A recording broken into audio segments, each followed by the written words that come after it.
Sometimes life happens and things we have scheduled get pushed aside. Mental health checks are a thing we should do regularly. So today we're going to touch base with Chesh to see how she is and to hear what she is doing in life. I am Laura, I'm Chesh. and this is Reconfiguring Reality.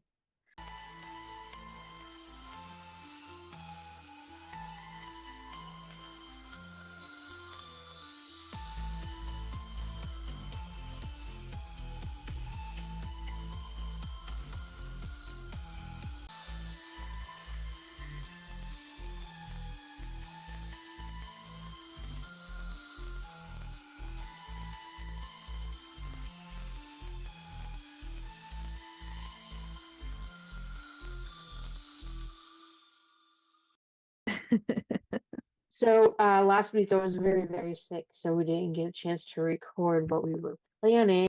I figured you're in school, your schedule is very busy, and other things happen in life, of course. So why not touch base, have a little chat one on one, and let the people in. I'm completely fine with that. Whatever they want to know within reason, of course. Right. So we know you're in school. What are you going to school for? Radiology. But to be more specific, I'll put it in lamest terms, I am pretty much an X-ray tech. So you're the ones that when I hurt my ankle and I go get an X-ray, the one that's looking at this X-ray for breaks and stuff. Yes and no. So I can see potentially if you have a break or if there's no break, not the one that, will give you your diagnosis. Are you the one that is in the X-ray room with me, like positioning my leg and not caring when I go, ow, ow, that hurts? Pretty much, yeah. We'll sit there and you'll tell us it hurts, it hurts. I can't do it, but we all know you can. Yeah, that was always fun. Like when you got injured, I had to get an X-ray of my finger the one time because I cut it, Hmm. and they're like straighten it, but it was so swollen that I couldn't straighten it. Like I don't know what you want me to do here. Yeah, I have to say fingers and toes are the things that X-ray techs hate the most. And toes on top of everything because it's always, oh, do like the fourth toe and we have to separate it from all the other toes and you're just like, just do a foot. Just order a foot. You'll get the toes with the foot. Yeah, exactly. How long have you been in school? Oh God. My program is 16 months. I have been in school for at least a good solid year. Oh, so Or you're almost actually, done. yeah, we are very close to done. I am about to start my second clinical rotation. Let's see, I believe I've got like 6 months left. So the clinical rotations are like 2 months, and then we have one more class in 2 more months, and yeah, so 6 months. So your clinical rotation, is that like you're actually in the room with an actual like certified tech and they're showing you the ropes? So yeah, pretty much. So we do things in our classroom portion that are called skills, where our teacher will demo the positions that we're doing, and then at the end of the week or whenever honestly they're scheduled, we will go in, perform those skills, and show that we can do them. Going out into clinic, of course, being very different than being, in a controlled environment. Mhm. Clinic being this rotation's a hospital for me. So I could be in the patient's room, I could be in OR, I could be doing fluoro, I could be in the actual X-ray suite, the actual room. Fun. But we are working underneath a licensed tech. And we are, yeah, doing the imaging, positioning the patient, showing that we can do the job that we have been trained for. So does this school place you when you get done, What do you mean? place you in a job? So no, they don't place us. We get usually we end up getting job offers with the places that we work with. Hmm. Um, in my Makes sense. place, only because our viewers do know I live in Florida. So, a lot of the facilities we work with, of course, are Florida based. Mhm. And if you are from Florida and you listen to this, hi. Of Tampa General Hospital. So Tampa General tends to be a very big, it's like the main hospital of Florida, from what I understand. Gotcha. And they are the place that tends to hire the most people. They are, from what I've heard, very much a personality first. You work with the team really well, you have good soft skills, you're very good with patience, and they'll really work with you on those hard skills. So if positioning is an issue for you, or you have something trouble with fluoro or whatever, they'll work with you and make you stronger in those areas. That's good. But they like that you kind of have the ability to adapt and work with the team that they've already established. I like that. Okay. And the nice thing about your field is if you decide to move later on, after you have a few years under your belt, you can, because Hmm. hospitals are everywhere, right? Well, hospitals are everywhere, imaging centers are everywhere, Um, ERs, at this point we have standalone ERs. mhm. I can also train and work to any modality that I want. So if I want to go to CT, I can cross-train, go into CT. If I want to go into MRI, I do the same thing, nuclear medicine, all sorts of fun stuff.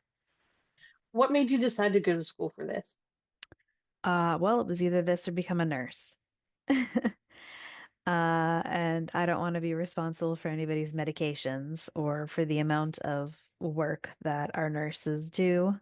I don't think I'd be able to put in an IV in somebody or take blood from somebody.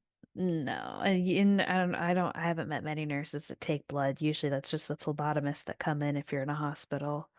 Well, I But, mean, my doctor's office, the nurses take our blood for blood tests and stuff like that. oh, Yeah. Yeah. well, pediatrics, yeah, they used to do that when I was Mhm. little. Someone would come in and do Yeah. that because we had an in-house lab.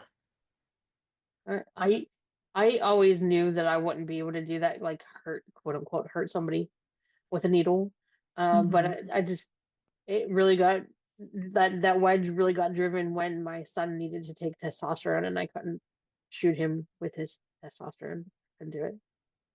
So Yeah, I haven't had the chance to put a needle in somebody, for lack of yeah. better words.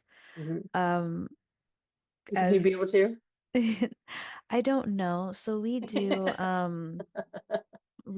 oh my gosh, what are they called? Venipunctures.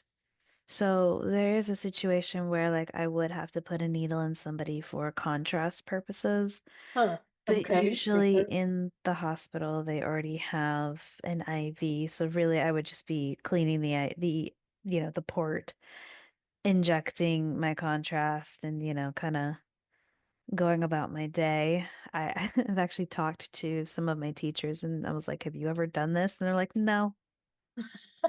It's I, really no, I love you, no. Chesh, but if I were in your class and you had to like practice positioning on me, I totally would be like, no, the pain, the pain, just to fuck with you. We we try to that's funny though, because like some of us really do. Like when we're practicing, especially for trauma, I have a classmate. Every time we would practice, our teacher would come in, take a look, she'd touch or like adjust, and he goes, "Ow." So I did that to Miss one I'm not gonna name names, but like I did that Yeah. to one of our teachers recently for trauma during a practice because she had adjusted me slightly and I was like, "Ow, Miss so and so, ow, you've hurt me." Just we all get kicks out of it because we know we're just playing around, but it is Yeah, a because genuine if it it is a happens and you jump, I mean, what happens? Well, and I've dealt with some patients who aren't completely mentally there and have Hmm. to have people who, either translate or whatever it may be. And I've had patients who, "Oh, I can't do it. I can't do it. It really hurts. It hurts so much. Oh, please, like, don't make me do it." As I'm sitting there, moving the limb or whatever they may have injured into position, and then looking at them going, "You did it. Yeah. Like, Yeah, you well, I did mean, that." I think when you're in pain, a lot of it is a fear of the pain, you It's know? 100% the fear of that Yeah. pain. So I had a what's patient. harder? I'm so sorry. Go Oh no, ahead. you're good. I had a patient walk in for a forearm x-ray They were just like, we don't know if it's broken. Child plays sports, arms in a sling, of course it is. It hurts, but I was like, you're gonna do three positions, not even three, like two positions for me out and then turn it to the side. Absolutely amazing. Turns out he did have a break, but he Oof. was like the champ. And I'm sat there looking Yeah. at some of my elderly patients and I'm like, really? Yeah, well, pain tolerance is definitely a thing. What is harder to position, a child or an elder? Oof. So they both come with very different pros and cons.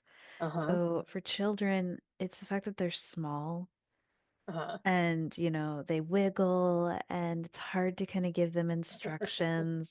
And you Uh-huh. feel so bad when the sick baby comes in. Um, but you were talking not, anything smaller than that. Otherwise, I'd be like, baby.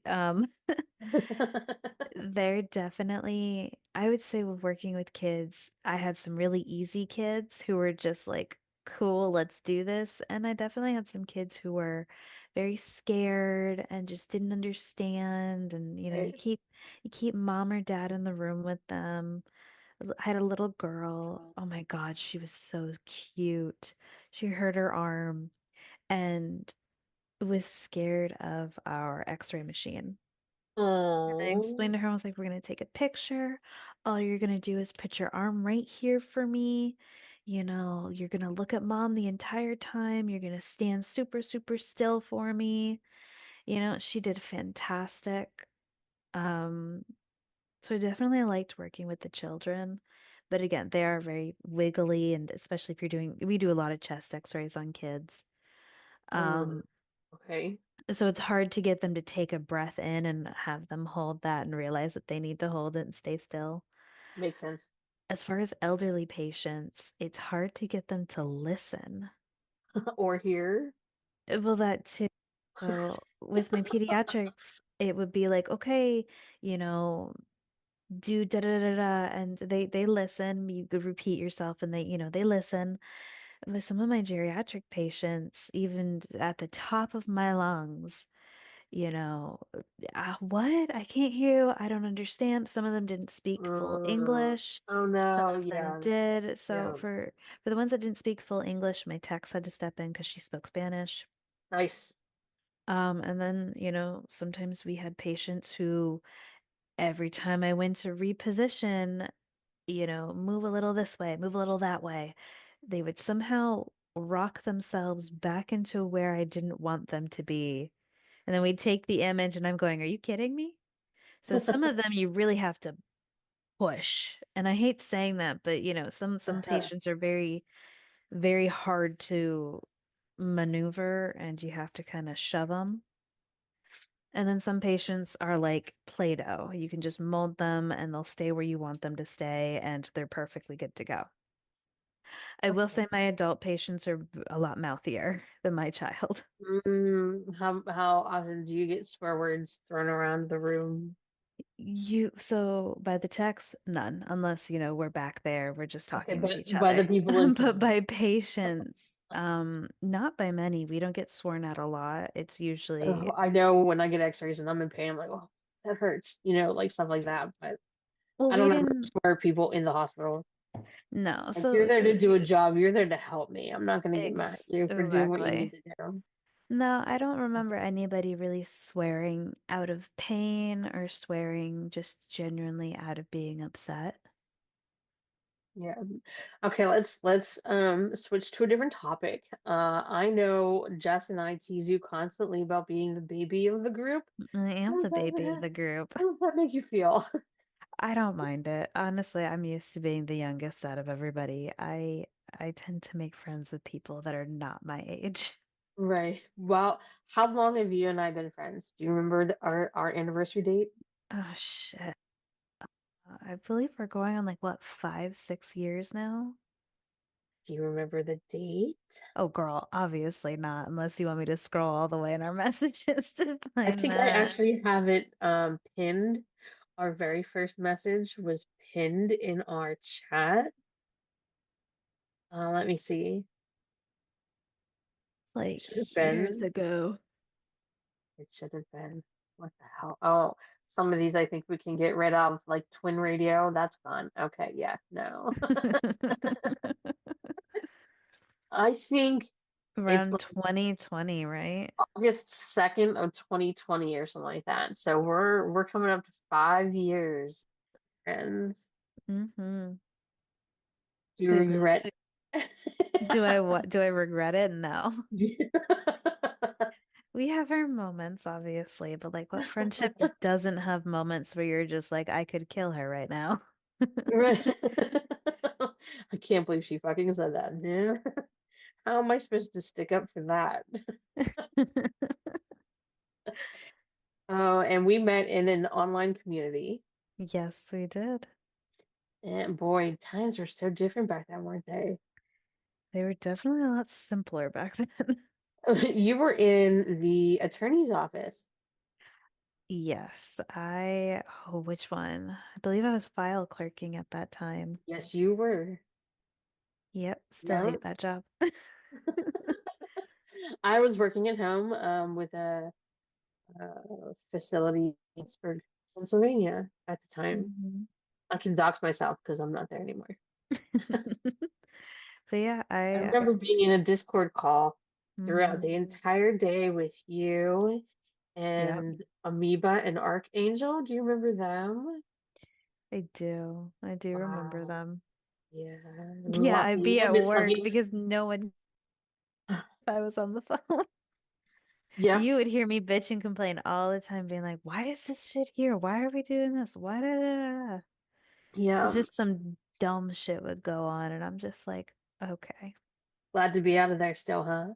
So glad to be out of there. In those 5 years you had that job, then you went to the other The other law lawyer office. firm. Uh-huh. Hmm. Which I was incredibly proud of you of making that move because that was big for you at the time.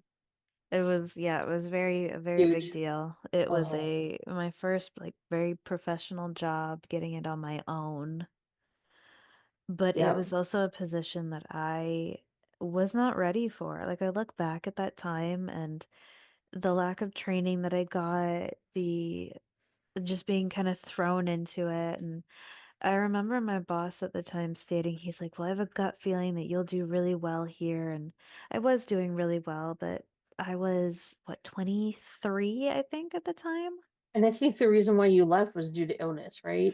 Yes. So I Because had that was before horrible, your Crohn's diagnosis. yep, I had horrible anxiety. I Uh-huh. was scheduling for two attorneys that it went down to one because the other one left and joined a different company to work with them as their personal attorney, which was something that was, rare and, something that it was obviously sought after. We were congratulatory towards her. So I went down to one, but before all of that, yeah, I had really bad anxiety every single day. I Did was you consider sick. therapy? I did, yes. So before my Crohn's diagnosis and before being hospitalized on it, I was seeing a therapist. Oh, good. Okay. I didn't really get that much into it because I genuinely thought that my symptoms were psychosomatic, like all in my head. Because of your work situation. Yes, and because of the anxiety that it brought from my work. And then I ended up being hospitalized because I had a very bad, sharp pain in my abdomen. It felt like maybe kind of like I don't know, somebody may have experienced this, but like your appendix bursting or, just a really like a knife going through you, Oh, excruciating pain. And we thought maybe gallstones, like something was wrong. So I talked to my mom, my parents came picked me up. My dad and I sat in the ER for God knows how long. Long story short, my mom was in contact with my work because obviously I wasn't. I couldn't have been. I was in so much pain and just kind of out of it and everything. That we got my Crohn's diagnosis after I'd been discharged from the hospital. Love the background change. Um, sorry. but yeah, it was really my Crohn's diagnosis that kind of put the nail in the coffin towards my job. And then after that, you went to the childcare. I was private childcare for almost 2 years. Yeah, And you loved that. I did, but it also kind of put a deeper nail into the potential not having kids category. Um, I get it. I didn't want kids either, but I love my children dearly. I've now But settled on the fact that I will potentially have one, okay. And you're open to but being a step parent.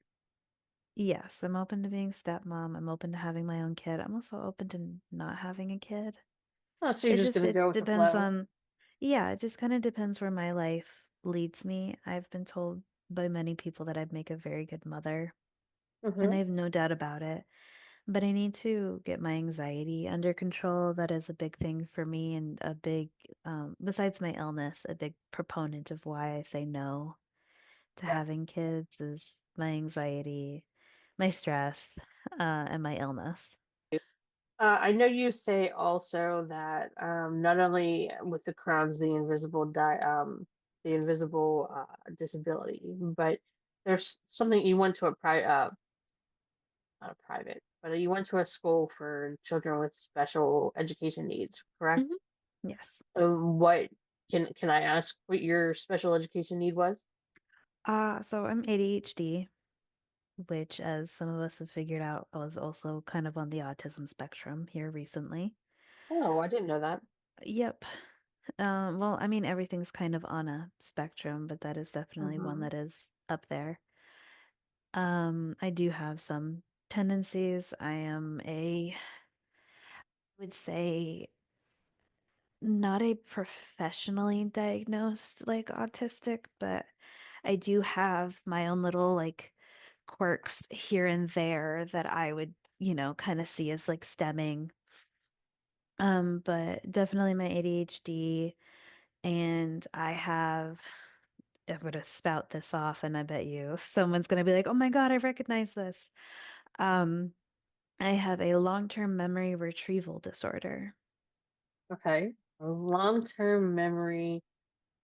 Okay, Retrieval so disorder. So my dad explains it kind of like those old tapes that you would use to, like, if your favorite song was on the radio and you would mhm. record it. And So what does that mean about like family memories from when you were younger? I don't, I can potentially recall it, but it would take something very specific for me to remember. You and I have actually experienced this. Mhm. You would be explaining a person to me, and I'm sat there going, I don't remember, I don't know, I don't know. And you'll say that one specific thing, and I'll just rattle off a bunch of shit going, yep, you know who it is. Uh-huh. Yeah. So Yeah. it's a very specific thing for me of like, oh, well, you remember so and so, and you'll give me all of this information, and it'll be the one weird like thing out of the bunch of like, oh yeah, and so, looks like this or talks like this or they said that or just something, and I'll be like, oh, I remember. I remember that now. Yeah. Yeah, so Uh, my dad explains it as like an old cassette tape of just I have the information. It's just very hard for me to kind of rewind to said information. and that's why I remind you on the day of the podcast that we're recording for the podcast. Yep. Sometimes it works, sometimes it does not. Speaking of the podcast, how do you feel about it? I mean, I'm You were there at the very beginning, so what, mhm. like, what's your take on the whole thing? I mainly agreed to do the podcast because Jesse came to me with this idea, and I'm sure when you sit down with Jesse, like she'll give you the whole spiel of the thought process, so I won't go Hmm. into it really.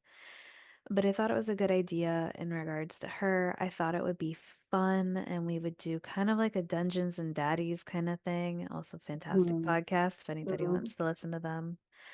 But just more of us being able to have fun and talk and be able to say the serious thing without getting heavily judged, or be able to say the unhinged thing and create a community where, yeah, I have the same thought process. I can say the unhinged thing, and nobody, the whole TikTok thing of we listen and we don't judge, except here it's we listen and we have a conversation about it.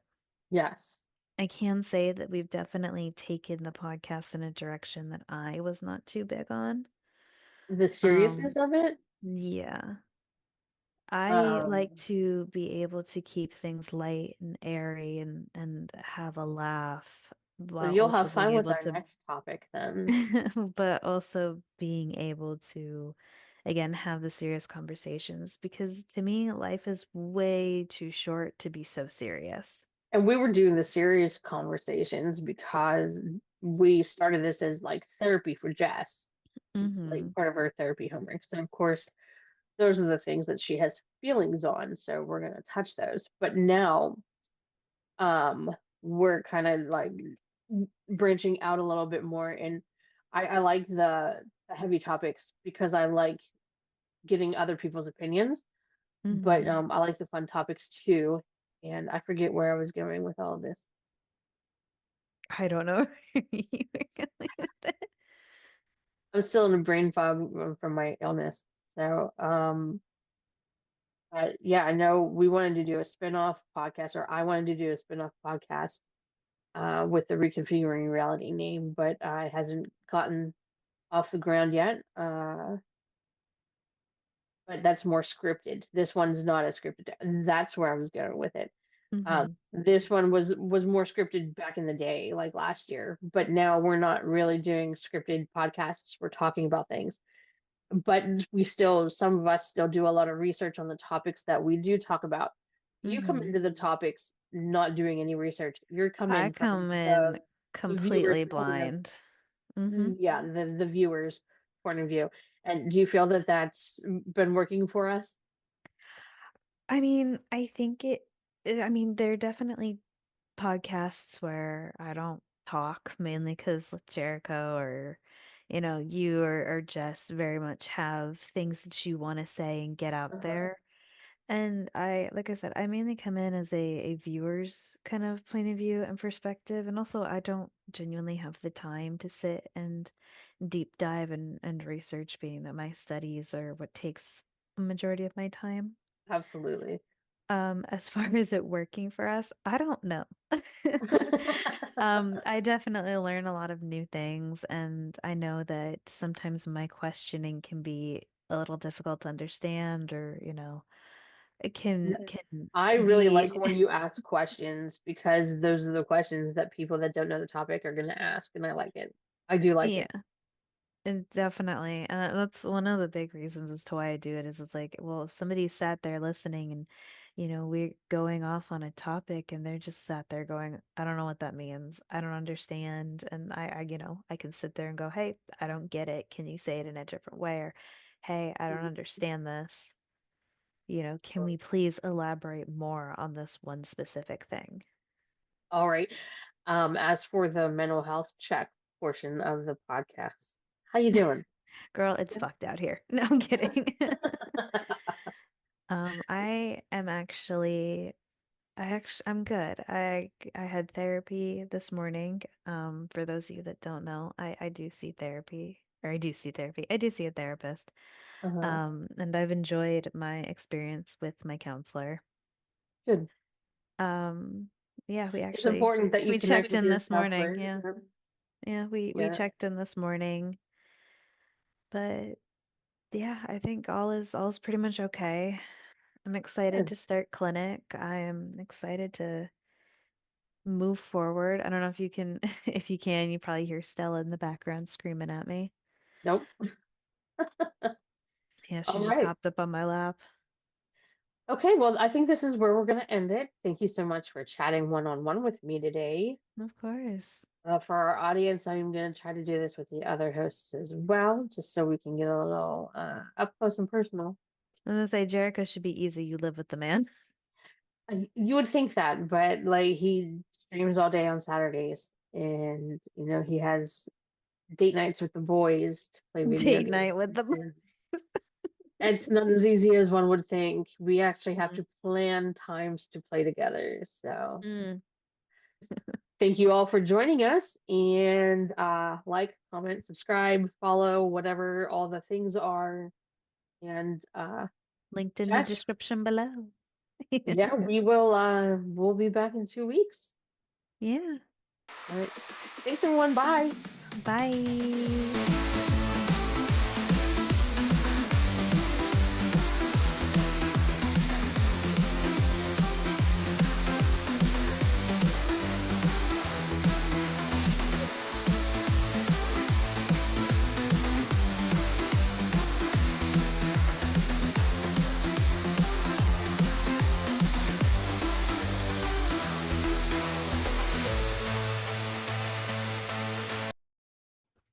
And that's where I'll cut it. That was fun.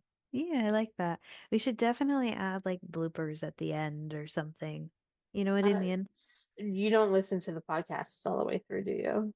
No, I can't stand my Yeah. voice every once in a while.